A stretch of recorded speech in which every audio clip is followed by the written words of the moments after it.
Hello everyone, today we talk about the Umayyad invasion of the West. We will take it from fundamentally the broader Umayyad perspective to narrow it down gradually towards the West, the invasion essentially of the southern Mediterranean and then the Iberian Peninsula and the incursions in Gaul, right? And then we will, take it back in a way to recontextualize the thing from the Umayyad perspective, albeit naturally in the meanwhile we will deal with other topics that either we already discussed, for example, I don't know, the Visigothic kingdom, its end, the Franks, the Carolingians, organization of the Umayyad armies, and then other topics we will have to discuss more, more in depth at other levels. But this is fundamentally a manualistic type of video. So, trying to give context, as you know, the Sunni. The Umayyad Caliphate basically established itself as this, elective orthodox power in the Islamic world after the clash with the Shia and, this great fracture that exists in the Islamic world still to this day, and that should be contextualized actually in a broader process of fragmentation that on the long run the empire conquered by the Arabs here, we'll see from the Atlantic to the Indus, will undergo. But in this early period, that is a period of expansion, where in fact the crisis in a way could be absorbed by the continuous seizure of new resources to catalyze the internal attrition. Favored the establishment of properly a universal empire of the caliphate under the Umayyad dynasty, right, with a seat in Damascus. Even here we have addressed in part, I think, the early phase of the Islamic. There is a whole medieval Islam playlist that I made, so we discussed how and why the Umayyads took over and managed to dynasticize for a while, despite being fundamentally this broader frame of elective institutions, with the seat in Syria, in Damascus, right, lasting between fundamentally 661 to 750. Then there will be the so-called Abbasid revolution that we will just touch superficially in the end, considering the Battle of the Talas River in 751. And the Umayyad Caliphate is, a moment of dramatic change for the Arab elite, right? Together with the Caliphate were abandoned many costumes of the time, of the nomadic times, and fundamentally the court of Damascus, that was essentially dominated, was historically a Semitic city, but framed into the Hellenistic world, was dominated by the Hellenic cultural traditions, grew ever more resembling to the Byzantine one, that in fact was at that point especially the admired model of the same caliphate, like the Persian dimension that eventually will be more evident in Abbasid times. At this point was actually compensated by probably the Roman influence. For example, Islamic sources have a very positive opinion traditionally of Heraclius, that they had basically fought against to seize Syria, Palestine, Egypt, etc. And this couldn't be otherwise. We discussed the Islamic invasions at length on Schwerpunkt, and we have seen how fundamentally the Arabs became, the Muslim world in its enormous diversity and complexity, became actually a treasure and a further spreader of Hellenistic culture. As we recall, all the great libraries of the Near East, of Egypt, very far from being destroyed, contrarily-wise to what the same Islamic propaganda stated, to show that the military leaders, political military leaders, were fundamentally fit, because they read just the Quran. Very far from that, in reality, took as much as they could, and literally, they had a pretty good idea of the extreme power and wealth that all this knowledge could could provide them. And we know, in fact, all throughout the Islamic world, informations that were scattered by this either military conquests or of religious missions, knowledge that was actually lost to the same Byzantines at that point, that in the West we didn't have, right, and that you can find up to the Far East Asia, brought in early medieval times by the Muslims.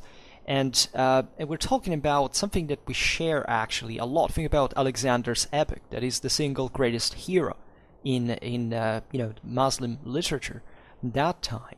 The same goes actually in Europe, right? In the same way, it's not a Christian here. Is Alexander surpasses also the Carolingian or Brittonic cycles, right, about chivalry, etc. And much more than this. But this is just for saying that much of this process happens in Umayyad times that are actually not very well documented, right? The same Islamic civilization is to set its ground, its tradition. Just think about even the Adis and all. This was still a very fluid dimension.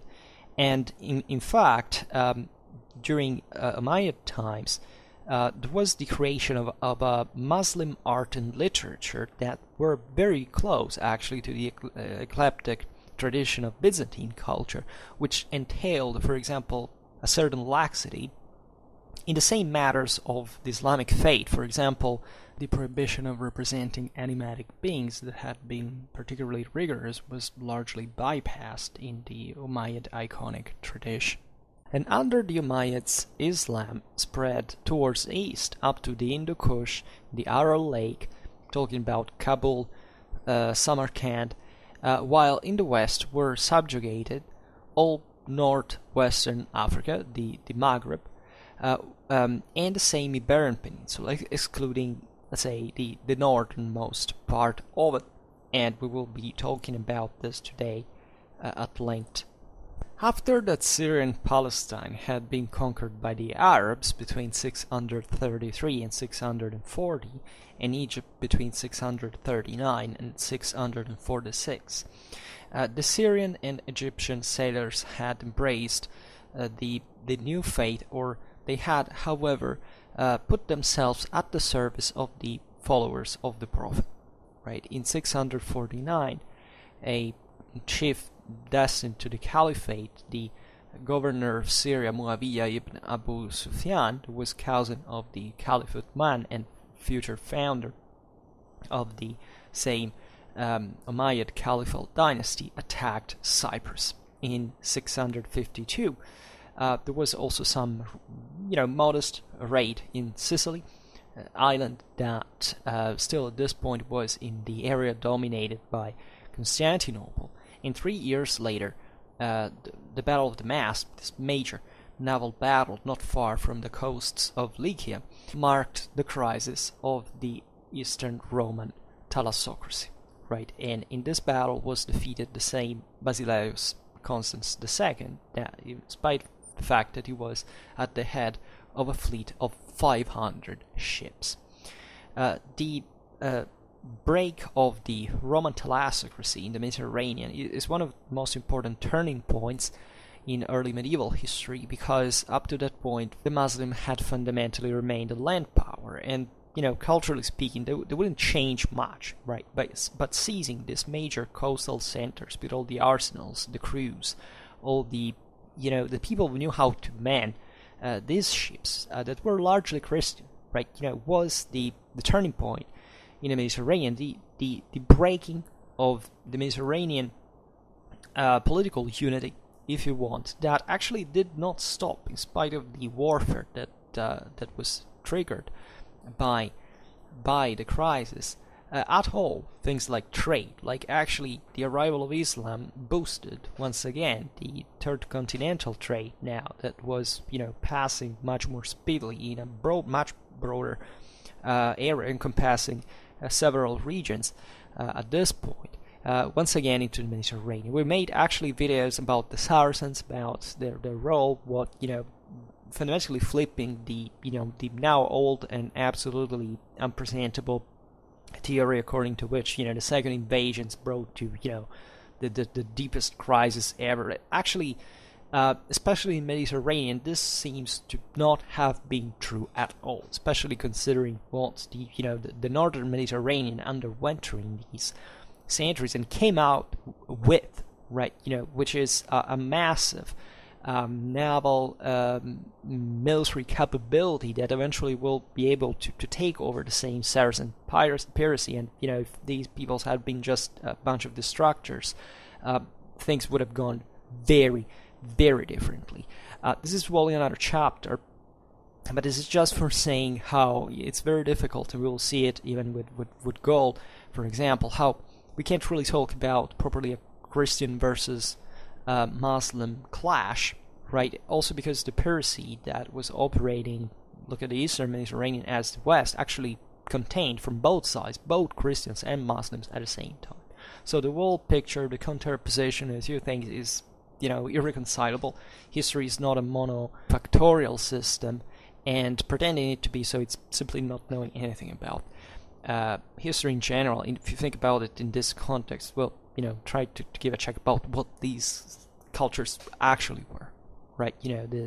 The fleets that besieged Constantinople in 718 under Islamic command were Christians, right? They weren't slaves, or being whipped. They were freemen, right? Salaried freemen. That the thing is of the slaves, both in Christian and Muslim service, is mostly a 16th century thing. Throughout all the Middle Ages, these people were actually, had a pretty good job for those time standards.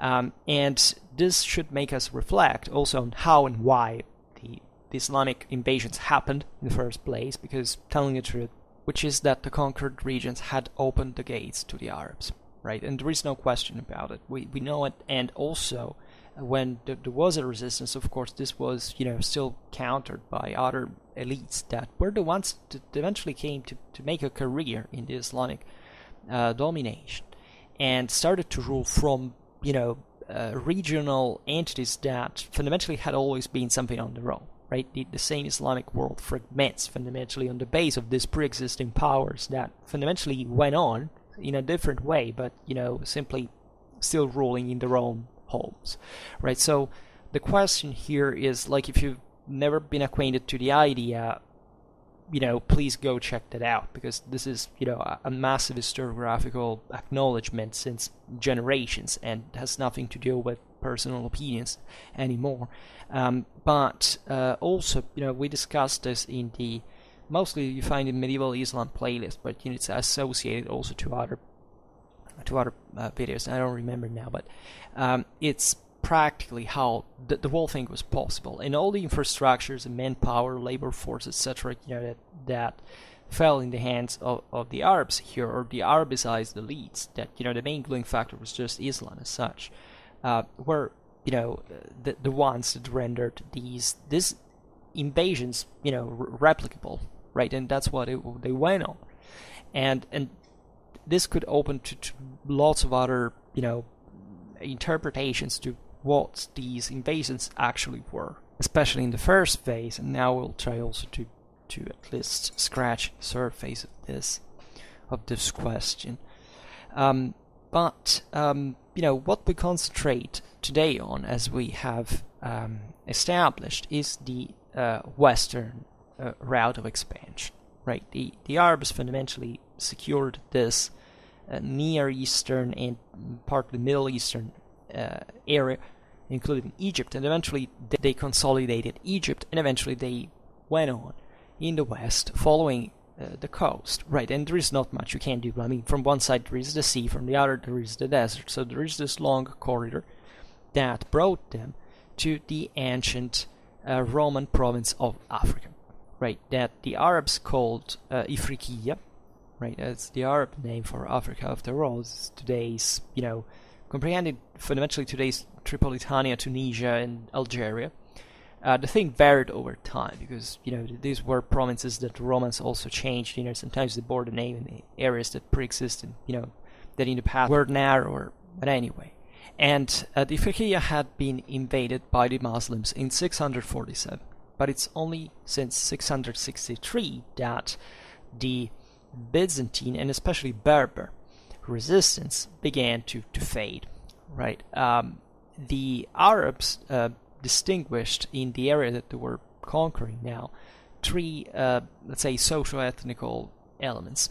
The Rum, which is a term that we have met several times, that indicated principally in fact, the Romans, right, from the Greek Romaioi, the Byzantines, but that on the African littoral north of the Sirte Gulf could not indicate, if anything, people of Latin origin, if not language, right? We must understand, historically speaking, the northern shores of the Mediterranean have been always more dramatically populated and enriched, that to allow any kind of reverse. In this sense, the Romans had colonized these North Africa. The people spoke Latin there. That there was an important, properly even ethnically speaking, a European element mixed with local Berbers, and this reality was also, especially in Tunisia, what was basically the most fertile area, where in fact the Ifriqiya was one of the most dramatically Romanized provinces by the time of the Islamic conquest. Like, it was one place where late antique culture fundamentally survived, right? There hadn't been major destructions operated. The Vandals didn't do anything like that, contrarily to what the official propaganda of the empire said, because they were Aryans fundamentally, so heretics. Africa was rich, was a place that provided a very important land, power base to eventually we'll see certain powers, such as, for example, the Aghlabids, etc. And it was an important stopping point in the Mediterranean. That's where most of the Saracen invasions actually came from, right? From a reality that was much closer to Europe and almost like a part of Europe fundamentally, up to even the end of colonialism, had been densely populated by European communities. And this was the reality since the ancient world, all throughout the Middle Ages, modern age, right? So all through, by the way, this phenomenon. And the passage here is important because the Muslims at this point are overlapping with the great sedentary civilizations they encounter on their march, right? So in a way, they take the same place of the Romans in the area, and they distinguish, in fact, these people from the Berber, that in Arab is basically remains the same name. In Latin, it's barbarous, right? So the Berbers, eventually the Barbarians, will be known up to look at the early modern age, right? But even within Roman Africa, the Muslims that came to rule that society distinguished between the Rum and the Afriki, that were basically the Christianized locals, right? So Africa still had this large kind of latifund system, of course, drastically resized, because the last Byzantine government in Africa hadn't been very, very happy, right? There had been certain of course frictions and revolts, etc., but the late antique world was fundamentally still there, right, in spite of all its transformations. And outside of this world, in the desert, semi-desertic areas, there were all these other tribes that effectively, even after the Islamic conquest, they actually converted to Islam, but they never assimilated to the Arabs. Right? And this opened to very interesting dynamics, because there were actually certain kingdoms around. This Umayyad-controlled Africa that still were entities that eventually, even for the history, for example, of Muslim Spain, will have an important dimension, right? These peoples also provided troops for the same Islamic invasion of Iberia, and if we look westwards towards the Atlas, we see, think about the Almohads or the Almoravids, this is properly, Berber populations that, had barely anything to do with the Arabicized elites that they technically were under, and that were reinvaded in waves the Iberian Peninsula for centuries to come. So this is important because we see actually the creation of new connections between the broader caliphate, the universal empire, and these other local powers that they accept the fact they entered in the Islamic orbit, but still they have their own degree of autonomy, and they come to in fact interfere that local base we were talking about before, whereas the universality of the caliphate would disgregate on the long run. And both the Arabs and the Berbers were unwilling to see life, let's be honest. So even in here, for the West here, we don't really talk about it because maybe we discussed it in the Saracen history videos, but it's really the contribution of the local, mostly Romanized sailors that made the real contribution, like it had been for the Syrians and the Egyptians, right? That in fact were, however deported in part, were resettled by the Muslims in the Ifriqiya to exactly perform the same functions they had in their homeland. So skilled seamen, and that could build the ships and plan all the naval operations, the transports, the logistics. So actually a quite specialized personnel that was with strategic vision settled in Africa to boost once again the potential that this land protrudes towards the central Mediterranean close to Italy would have in fact in the following times. And this is in fact the area of North Africa, Egypt excluded, that would provide in fact, as we've seen before, the greatest power to Saracen push in later times, right? Proper, and it was obviously maritime oriented, but it was mostly a part of this broader Mediterranean civilization that had existed since millennia, and not much of the hinterland that remained fundamentally detached from these urban centers, from the Romanized and Islamicized areas eventually. And already since 665, the Muslims had conquered the Byzantine naval base of Barse in Cyrenaica. In 670 was founded the city of Kairouan, right? That assumed the name from the term that in Arab actually indicates a military camp, right? So even in here we find the strategic vision of creating, a functional infrastructure for continuing the expansions. And since 700 AD, a solid Muslim port was organized in Tunis. That also historically, with Carthage, etc., was main maritime center, where in fact about 100 Egyptian families were expert in the art of naval constructions were settled. And in 5 years, all North Africa, up to what for the Arabs was the far west, the Al-Maghreb, Al-Aqsa, that is fundamentally Morocco, was in the hands of the conquerors, while it was undergoing the very difficult process of Islamization and of Arabization of the Berbers that was definitely attempted. And it was probably at the end of July 711 that this large Muslim fleet at the command of the Berber Tariq ibn Ziyad, right, took land in Spain, in the Bay of Algeciras. What the Gibraltar Strait takes name from is literally in Arab Jabal el-Tariq, which means the mountain of Tariq, and it bears the name of the conqueror.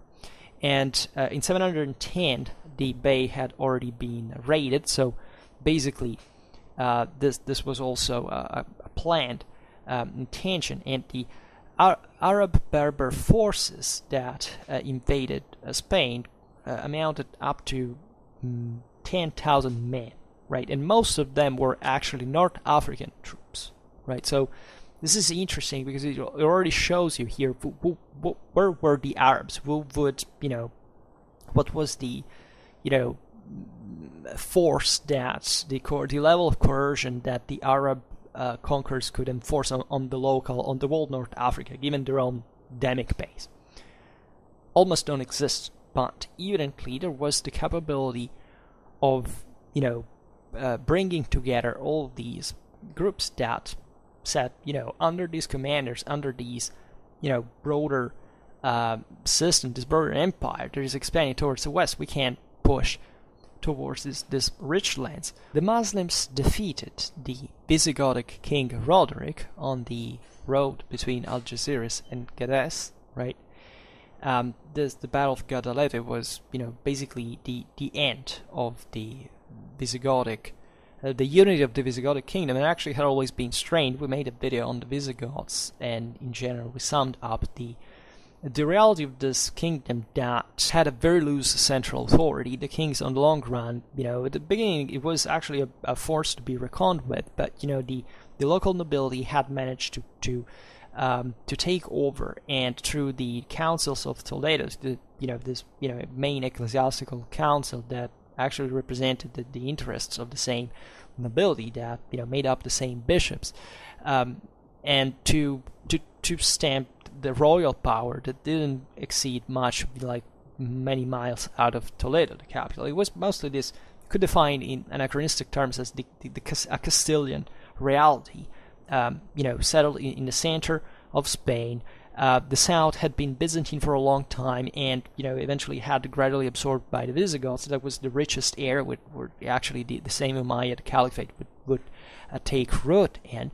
But it was surrounded by this fringe that, especially in the north, that never gave up the resistance to the Visigoths, right? And also the Ebro Valley was intensely Romanized area. They wanted to fundamentally drive away from this push, but especially the Visigothic kingdom was undergoing a privatization that is not very different actually from the one of the Merovingian kingdom, and that was transforming something very chaotic, probably very gradually, in something more orderly, but on a with a weak public authority, and this together with that is not to say the Visigoths were weak themselves. It was just public authority. The Franks conquered half of Europe without barely any public authority, just with military force. The Visigothic kingdom at this point was probably reactivating, but it was very divided internally, and the defeat of Guadalete has been explained in various ways, right? Actually, because of the following speed of the Islamic advance in same Spain, which is a very difficult territory to mostly to control, maybe not to invade proper, but to maintain on the long run. And fundamentally, the Muslims will face a bit the same problems of the Visigothic kingdom, albeit with a very different political and institutional base, right? After the battle, the Muslims seized Cordoba. In 713, they captured the same Toledo, the capital. Aragon, right? The Ebro Valley was conquered the following year, and before 720, also Catalonia and Septimania, that is today's fundamentally Languedoc-Roussillon in southwestern France, right? So across the Pyrenees, was occupied. So this is interesting because, by the way, that there was still part of the Visigothic kingdom that, as you know, was originally founded in Aquitaine, right? The Iberian part was an appendix. Eventually, because of Merovingian expansionism, the Visigoths refocused on Spain. They re-expanded from there, centered their power in the peninsula.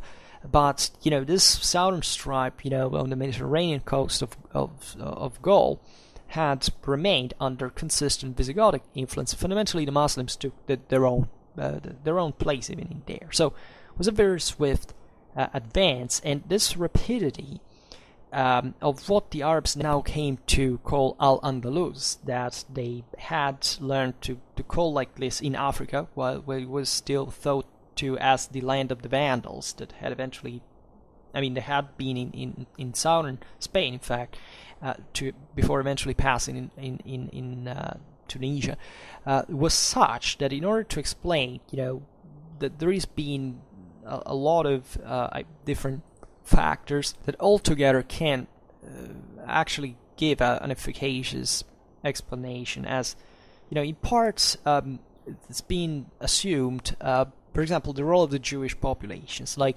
Spain, since late Roman times, have very consistent Jewish community, and they were very entrepreneurial-minded people.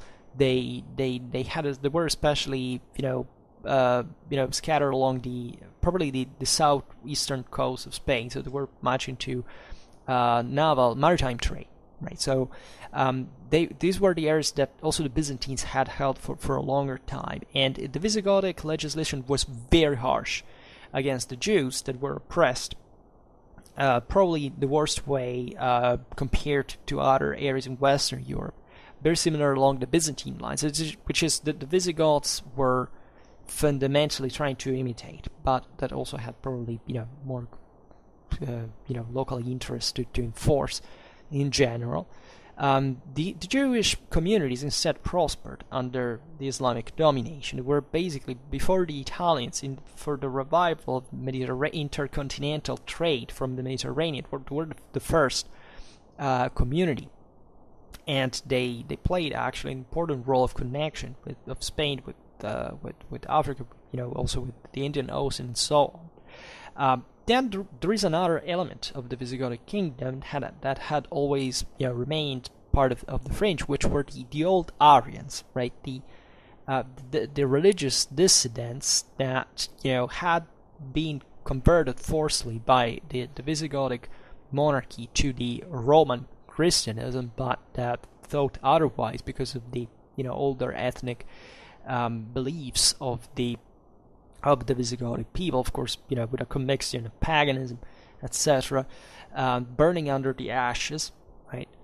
And also, but also probably more likely, given especially the defeat of Guadalete, where Roderick was abandoned fundamentally on the field by some of the troops, that this Gothic faction was opposed, in fact, to the king in this specific instance. But the apparent ease in which the Visigothic kingdom crumbled and didn't put up much of a resistance after all, is to be attributed to a reality that was actually pretty unstable on its own, not in a completely dysfunctional sense, but still in a way that could undermine its basis.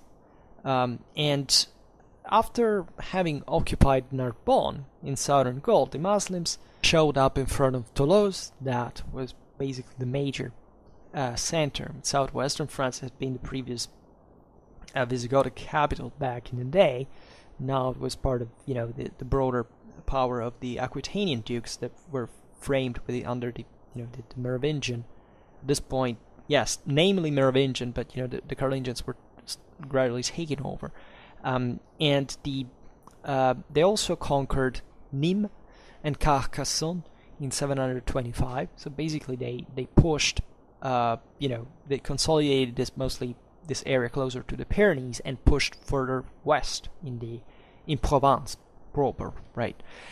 So southern Gaul, right, was now from with the entire Provence and the Rhone basin were at least theater of their action, right? If they didn't control it fully, they were easily permeable to their raids, right? Autun was set on fire in 725, or according to others in 731.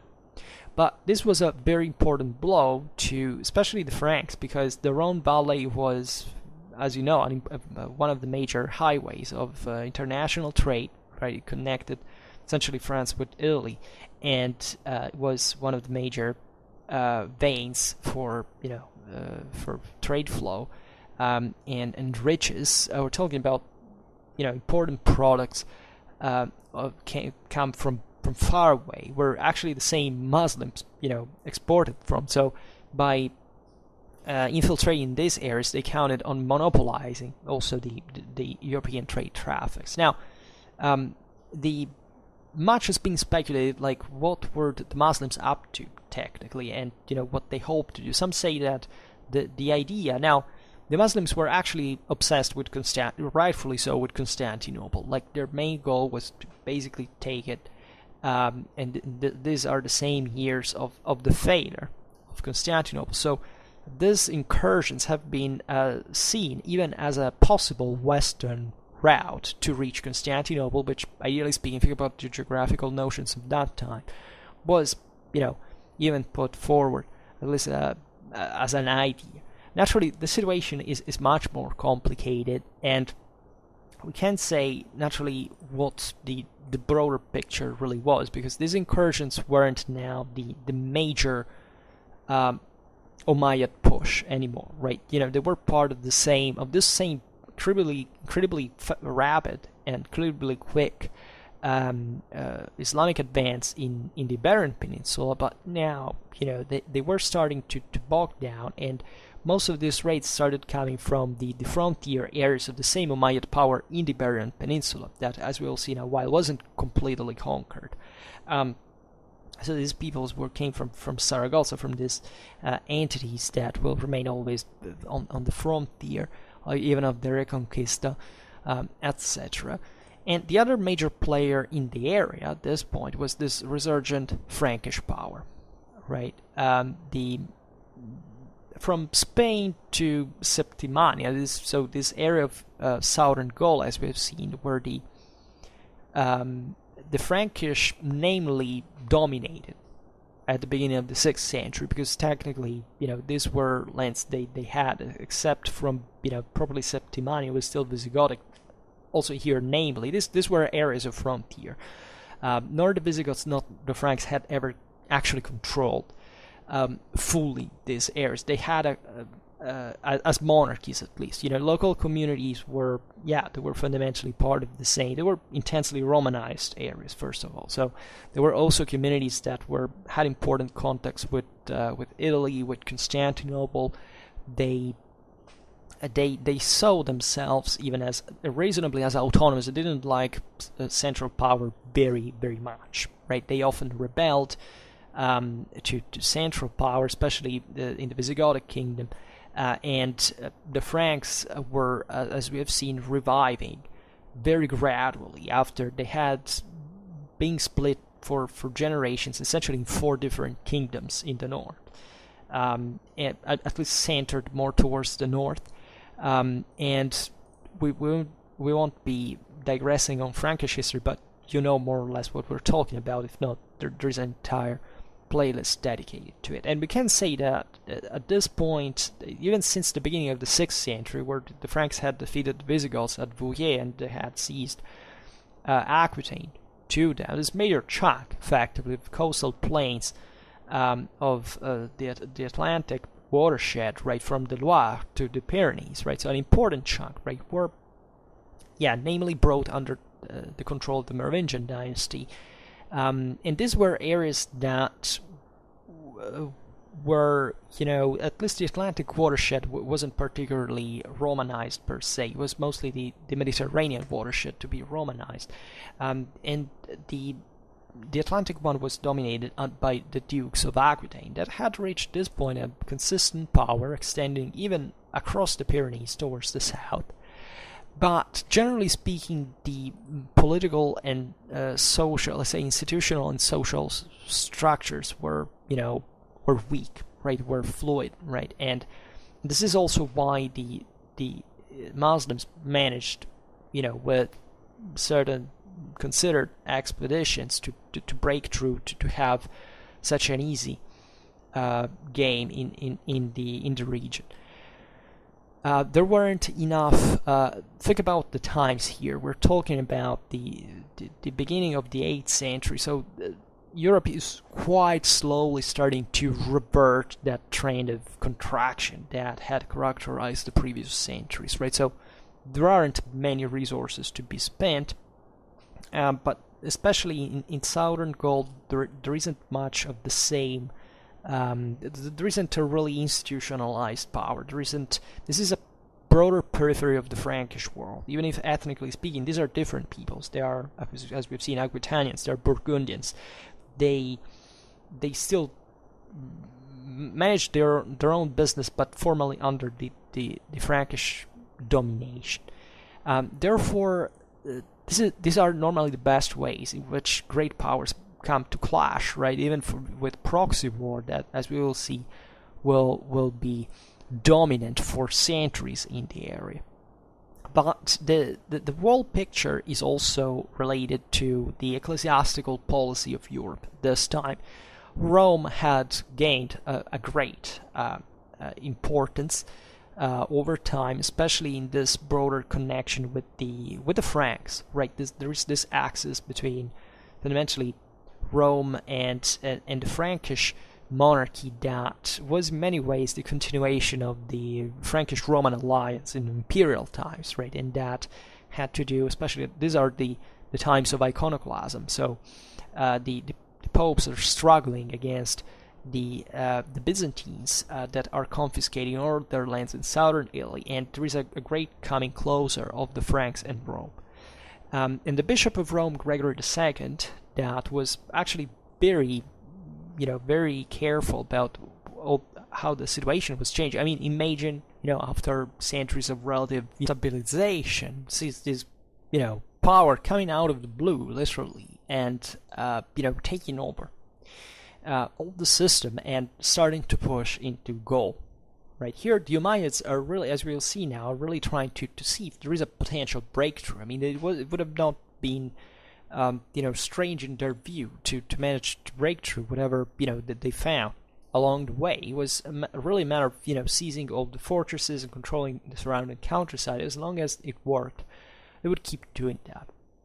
Their push had, slowly already found some resistance, some contrast. But in Spain, it wasn't over yet. In this area of, of Gaul, there was some backlash of sort, but still their power was vigorous, and papal policy at this point was very, very important for the same Spain, because the aforementioned councils of Toledo, we made a video about them. We will have to come back actually on the topic, because they are one of the single most important ecclesiological chapters in early medieval history, and they the Visigoths had basically created a right on their own, what would be eventually known as the Mozarabic one, also because of the survival of Christianity under Umayyad rule in Spain, that had competed against Rome for the control actually over Western Christendom, right?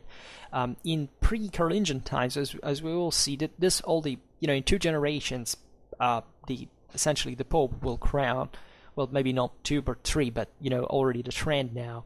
Actually, the Pope would crown properly the Carolingians as kings of the Franks, right? Over the putting an end to Merovingian rule formally, right? And in 3 generations, they will crown the Carolingians emperors of the Romans. So you understand here how close eventually the Christian homogenization of Europe will come to, thanks to the Roman Church and imperial effort to standardize the education and so on.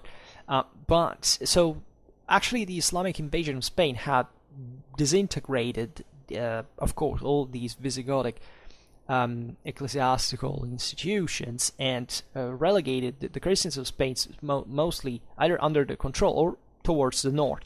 And actually these northerners had sought help from Rome, right? That said, okay, we will be helping you together with the Franks. We will send you aid and so on, but you will have to accept the Roman right and give up the Mozarabic one. And this is very fascinating, because actually they agreed, but still naturally much of Mozarab, especially under the same Umayyads at that point, not much in the Christian north, went on.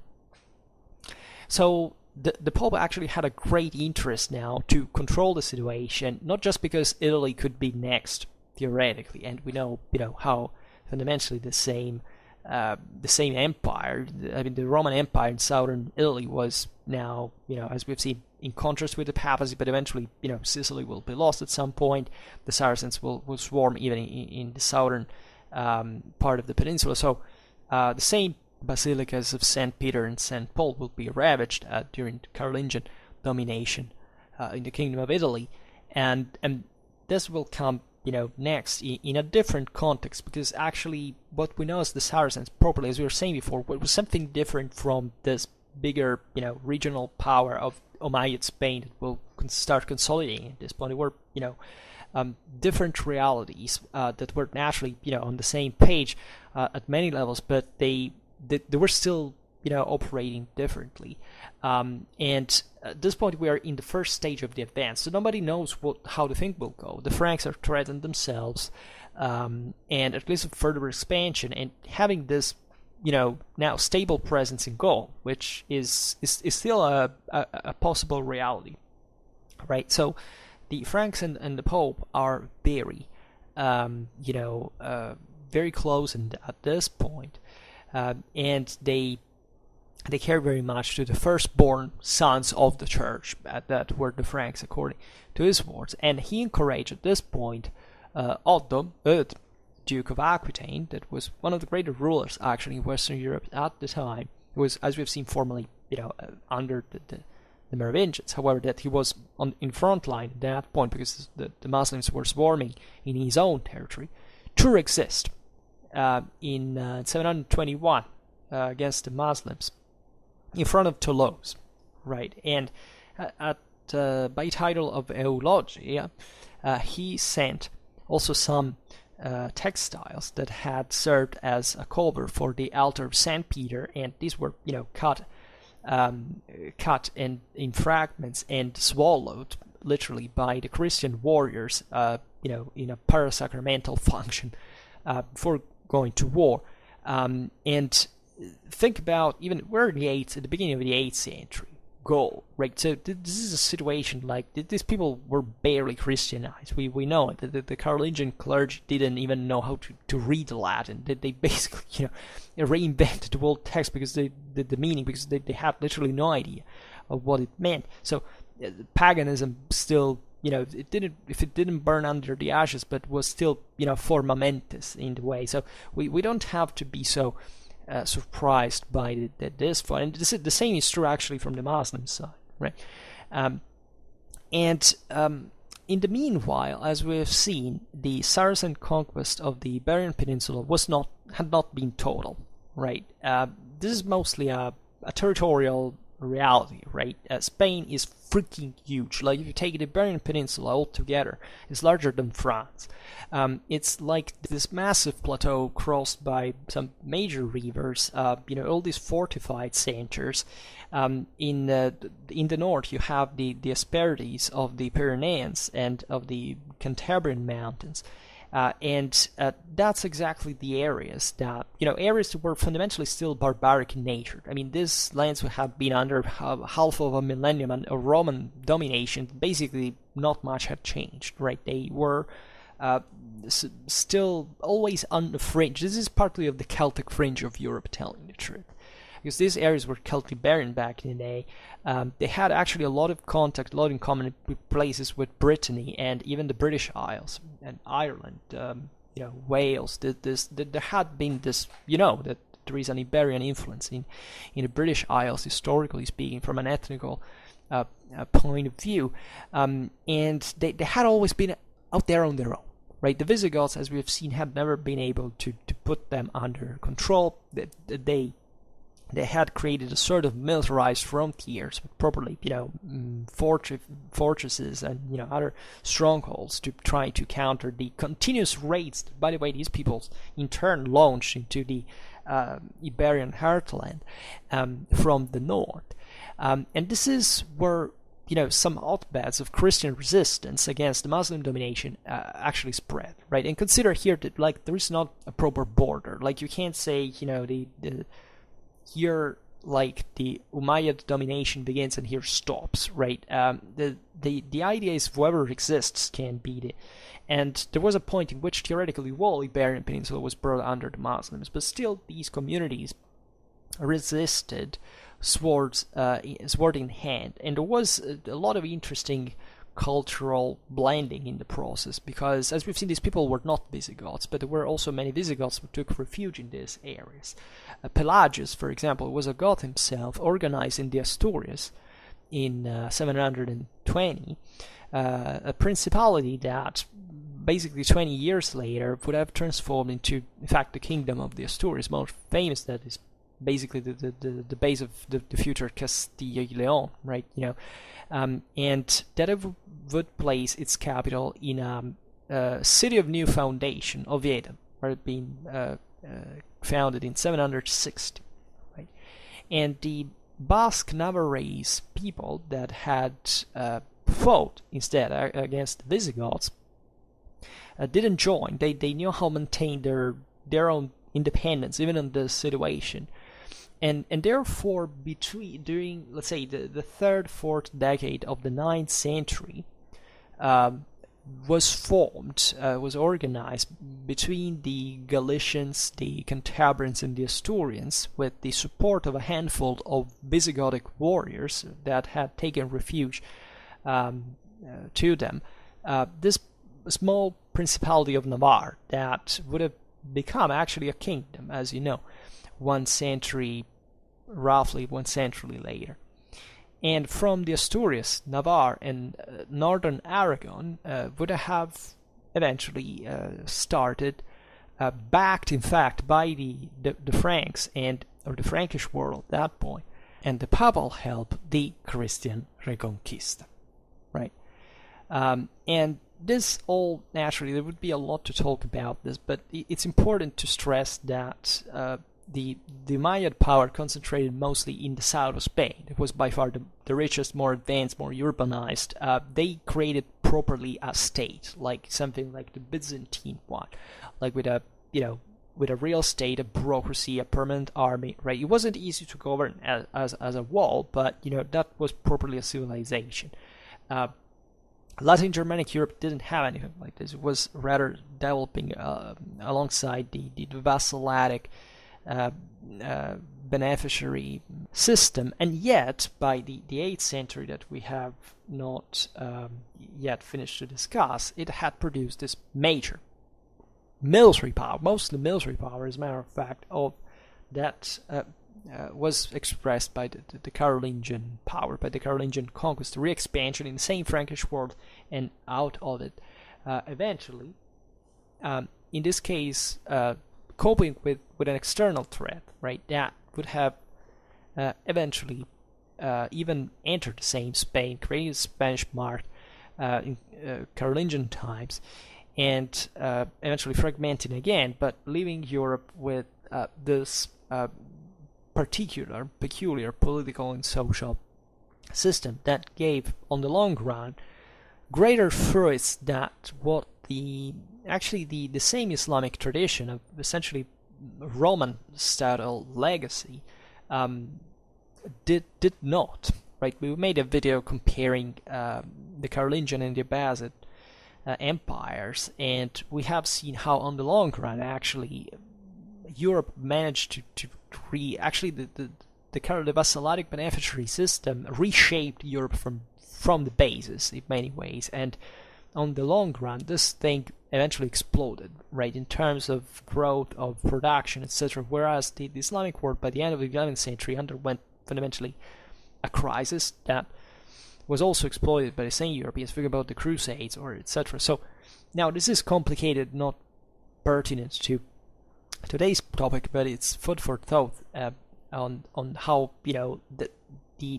we are still, like the beginning of the 8th century, we're still in a time suspensed between Roman and I don't know to say feudal times in a way, and you can't see the presence of both, either as a dying system or as a seed, respectively. But it's obvious that talking about the Umayyad invasion of the West, we have to discuss the Battle of Poitiers, or Tours, wherever you want to call it, like, and of 732.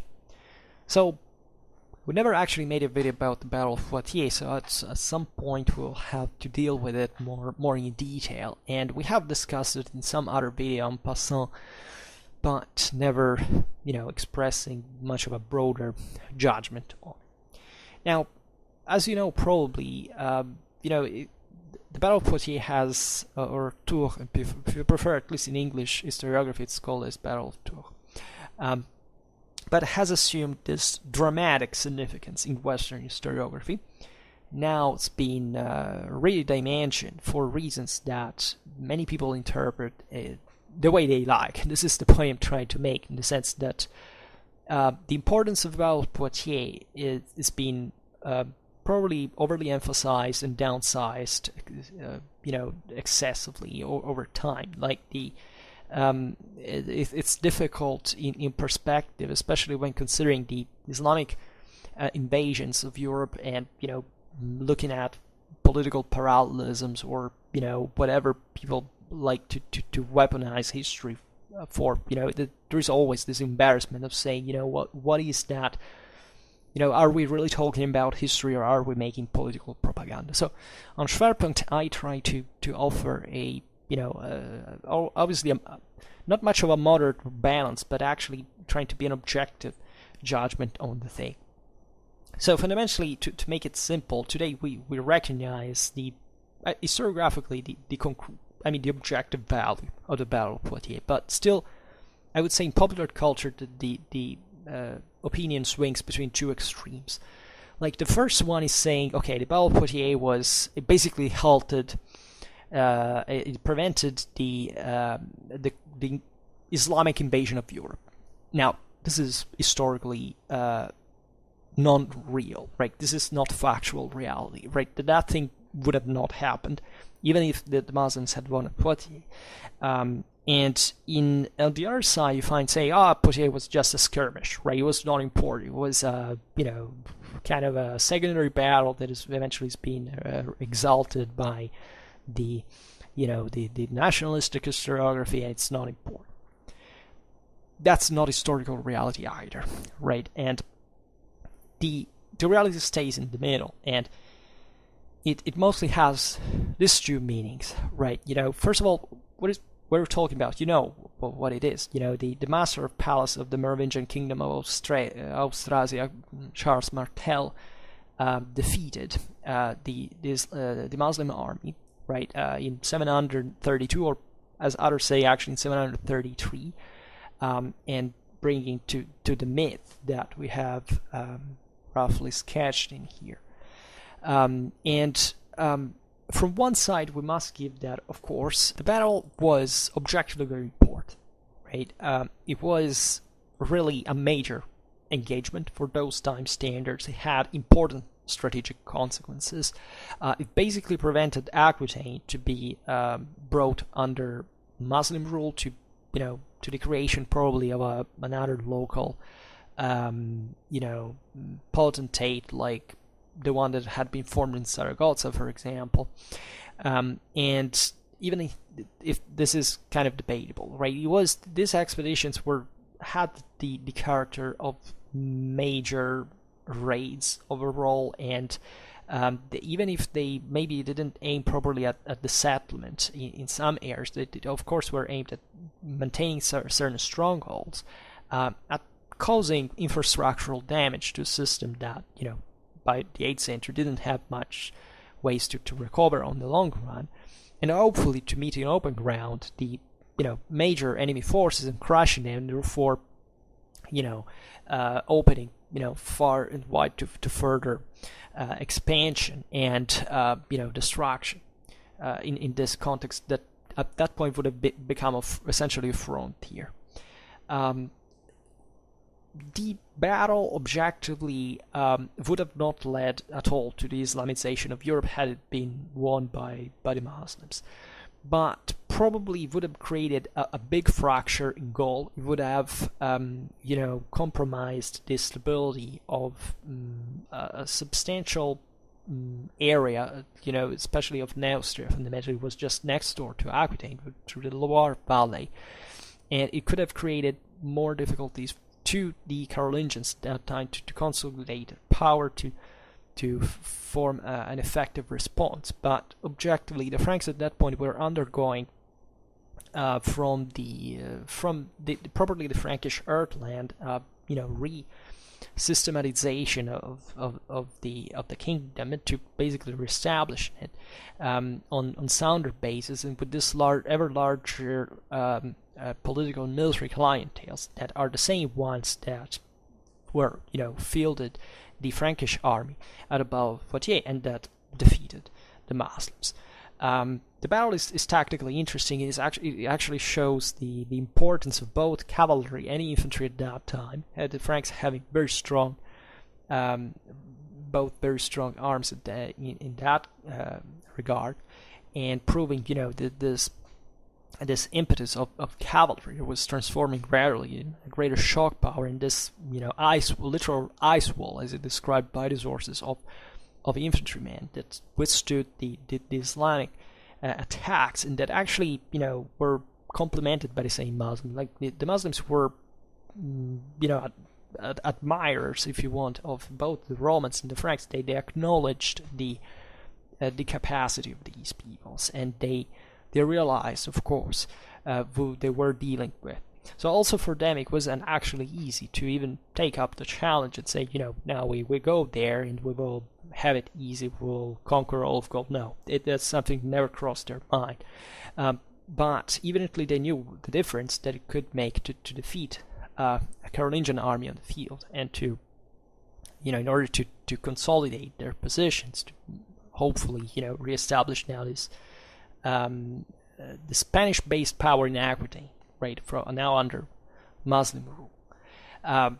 And on the other hand, of course, the battle had probably, less importance than other events that we can think of. The Arab siege of Constantinople between 717 and 718 was repelled by Leo III, the Isaurian, and it was by far much more important than the Battle of Poitiers, right? That is to say, it's not that the Battle of Poitiers was unimportant, right? But there's no comparison. Can you imagine what would have happened had the Muslims conquered Constantinople, right? Even in there, probably Europe would have not been conquered by the Muslims.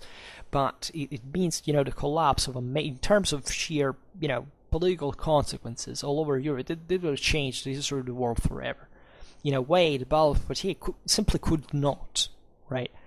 And also the Battle of Acroinos in 740, right? That is basically another Poitiers, right? And that prevented now the Muslims to launch further attacks on Constantinople, and it stabilized fundamentally the Anatolian frontier of the empire against the Muslims on the other side. So those were two major clashes that were more, more important. Surely Constantinople more important than the Battle of Poitiers. Nobody cares about. Because why? Because the Byzantine history has been brought from aside, generally speaking, at least in the time in which the Battle of Poitiers was being overly emphasized.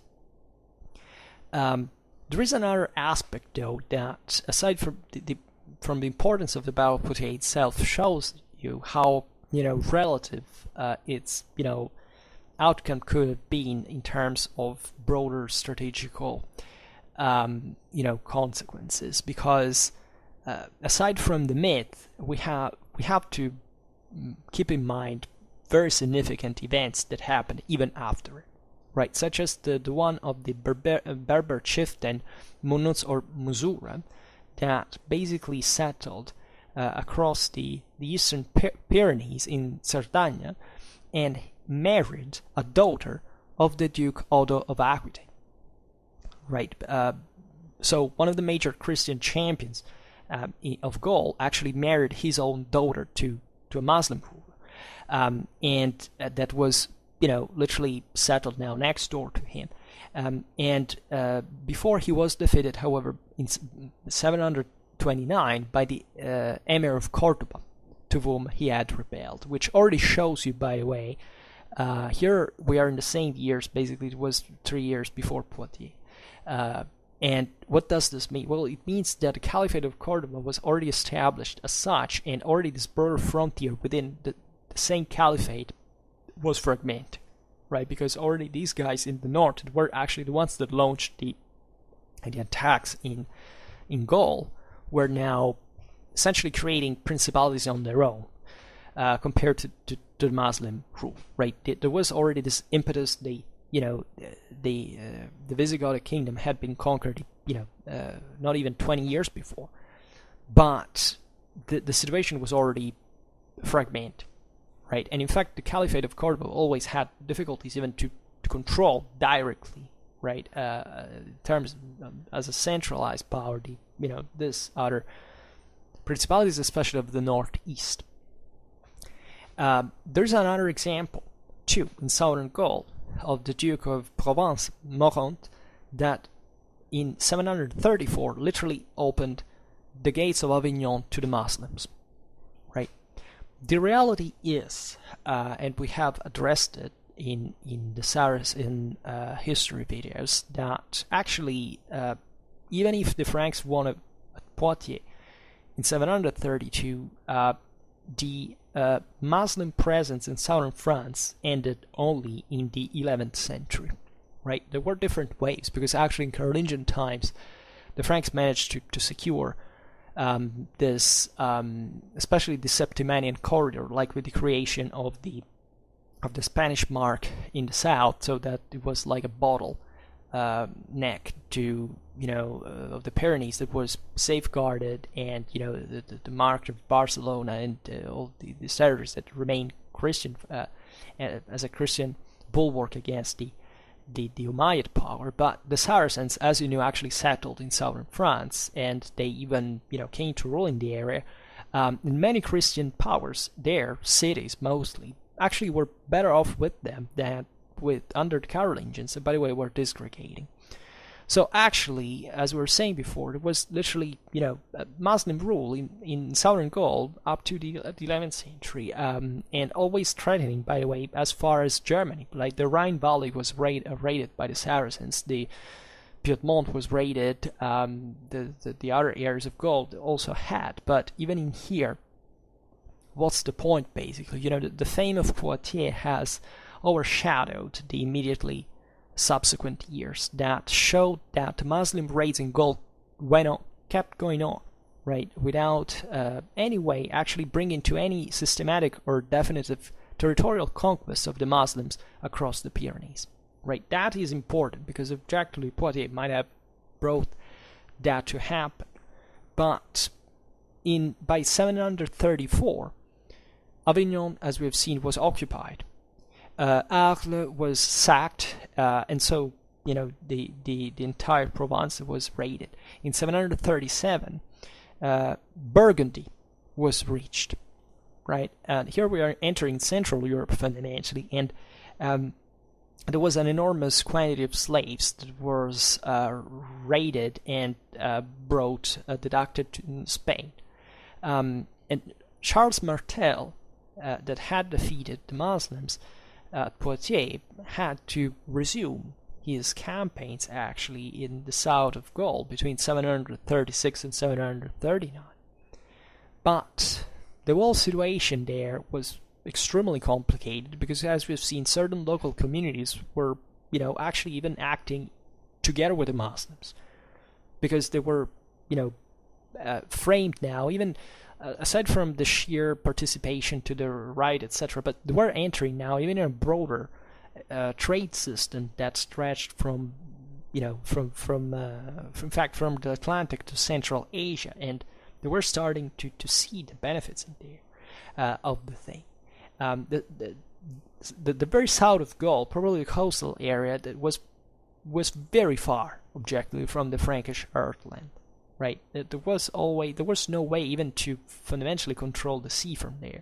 The waterways now would be used, as you know, this is from the end of the century. The same Vikings to the north will start causing a mess in that regard.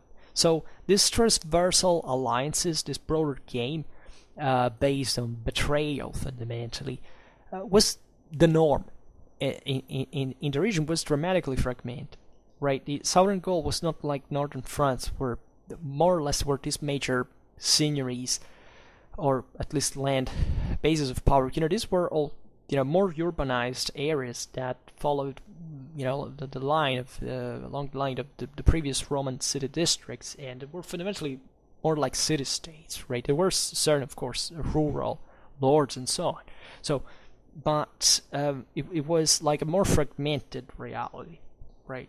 Paradoxically, the vassalitic beneficiary system gave for a time more gluing resistance than this other reality, and it helped actually the same Franks to win and in battles like Poitiers, right? In fielding this pretty consistent armies of trained professionals. Now that is something that the rest of Europe wasn't like quite seeing. Now no other power in Europe had, let's say in Latin Germanic Europe, let's say better, had this this professional mounted elite who was starting to fight basically every single year of their lives, and becoming a true professional force. So if we look at southern Gaul, we can't even talk about things like the Franks against Islam, right? Because they were doing basically whatever the freak they want there, wherever they were, right? The Muslims with their raids were part of a struggle for power. Was very complex and had to do much of also with the autonomistic instances of these southern Gallic powers compared, against the Franks, and only several decades later it would have been possible in the, let's say, shared memory fed especially by some epical conditioning to attribute religious motives to it. But let's be honest about this. This was just about getting a freaking lot of money from a fragmented reality where there was no central rule, and therefore, as always, this starts happening, right? So this is the general picture with which I would leave you with, talking about the Islamic invasion of Gaul, because the situation was really that messed up that you stop seeing what you saw, for example, with the Islamic invasion of Spain, but that was already something that relatively detached from the major caliphate, right? That with the Abbasid revolution, fundamentally the Umayyads will remain in Spain as a separate state, as a proper caliphate on their own, and you can already start seeing that process of fragmentation of the caliphate that we were talking about at the beginning. In the Eastern War, going back on the Umayyad perspective, just to conclude, you have to think that these areas were, let's say, we can't say peripheral, but they were probably also in the Islamic cultural radar, the end of the interesting or controllable world, right? And in part we're right. By 717, the Arabs had found themselves once again, like 40 years before, under the walls of Constantinople, right? Which the first siege actually happened shortly, after the conquest of Syria and Palestine. And in 1717, as we've seen, they besieged the city again under the command of Maslama, who was the brother of the same Umayyad Caliph. And we have seen how the Basileus Leo III had repulsed them, actually with difficulty, also thanks to the so-called liquid fire.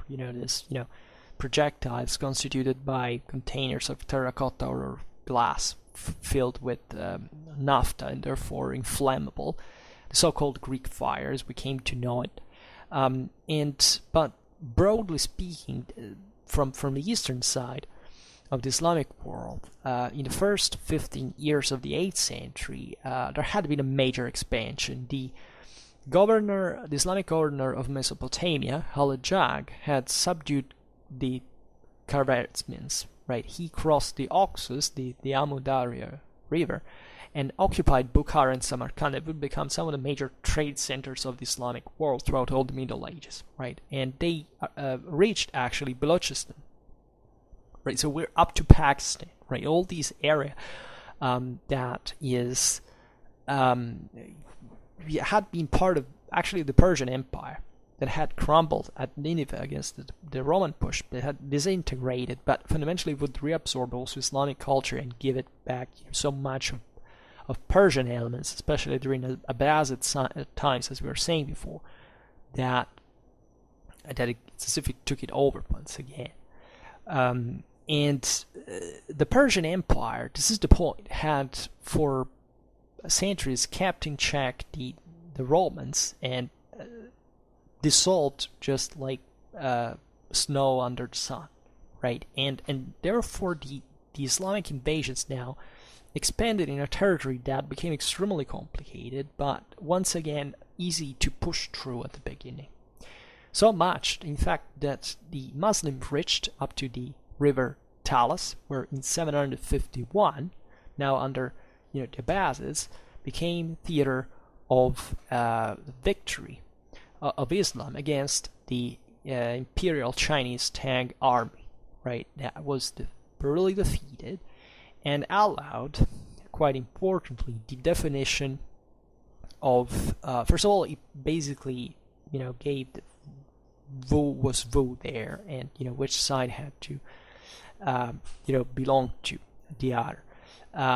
Of this broader region where all the Silk Road basically passed. So that was the major interest for the area. And it brought to the partition, therefore, of the Altai area, but also so this Muslim consolidation of the other side, whereas the area might have been overrun, if not by the Chinese, but at least by other populations that, had the Muslims being defeated at the Talas River, would have probably taken over, or re-expanded. Maybe another power would have emerged from the area. And of course, they would emerge over time, but under Muslim culture. So this is the limit of Islamic expansion. Poitiers 732, Constantinople 1718, Acroinos 740, and even the Muslim victory of Talas brought the Islamic expansion to a halt. Like, there was a territorial dimension now was fundamentally fixed. The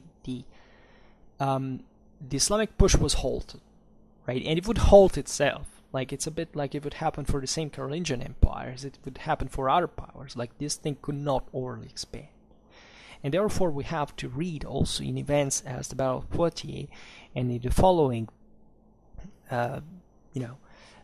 events, the definitely not like a deterministically, like the simply the phase of something you had to stop anyway, right, at that point, but definitely a situation that had already slowed down before, right, and might have been revived had, of course, like all these battles had been in Europe had been won by the Muslims, and brought to further expansion, but quite difficultly.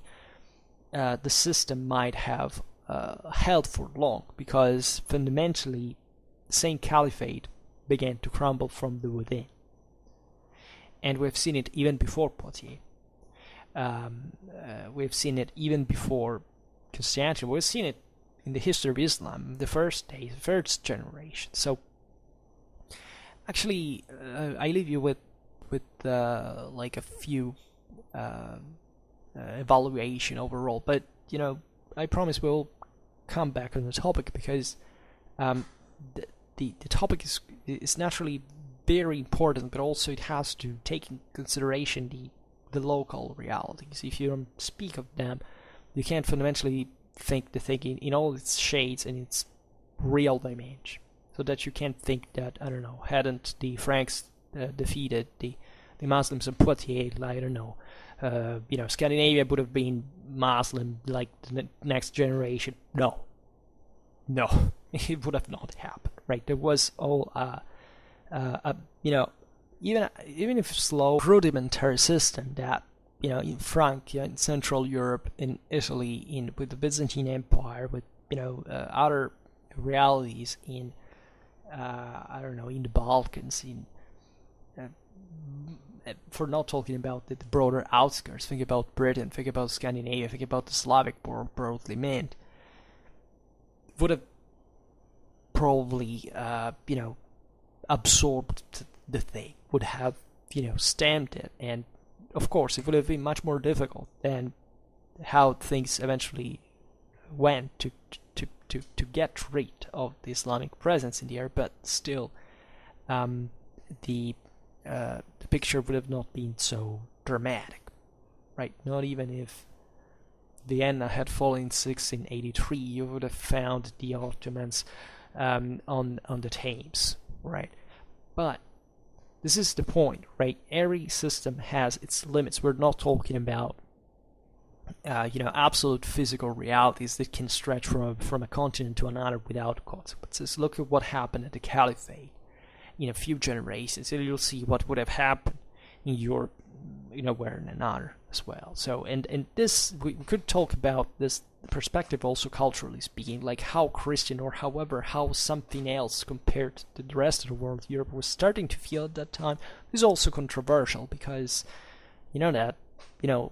actually in pre-Carolingian times, Europe was very diverse. It was still like loosely feeling, maybe in a broader Latin kind of Roman, Christian perspective, was starting to feel something like, okay, we are systematically, maybe we can start having a common system of some sort, but the ties were fairly loose, and it took an empire, the Carolingian one, that might have easily, even in there, not reached the same levels we think. Just had Carloman not died, his brother might have not risen to even the imperial title. Would have been a completely different history. But once again, it's the reality stands in the middle in many ways, and the important is getting the quantitative aspect right, which is difficult because we don't have it historically speaking. I mean, we have it broadly, if you realize more or less what these things were in the essentials, but that's exactly the point. This is not, risico or things like that. You have consistent friction and resistance happening, whichever move you make. Right, the resources are not infinite. The whole system will come to exhaust itself, to crumble without a consistent, reformulation, at least of its own basis. And the Muslim world was largely product of we can't say of an anachronistic model, but something that in some century would start feeding its own age, right? Compared to what said the Europeans now were gradually just putting in motion. In the Frankish world broadly meant, it would be expanded to fundamentally, today's France, central northern Italy, western Germany, and a bit of northeastern Spain, but that eventually will show to have its own winning formula on the long run. So this is another digression, and I will stop it here. But just consider the problems fundamentally of interpretation. Anyway, for now, I just hope that you enjoyed this video. If you did, please share it. Otherwise, leave a like or subscribe to my channel if you're interested in my upcoming contents. And for now, I thank you heartily for listening to me. I wish you a nice time and see you next time.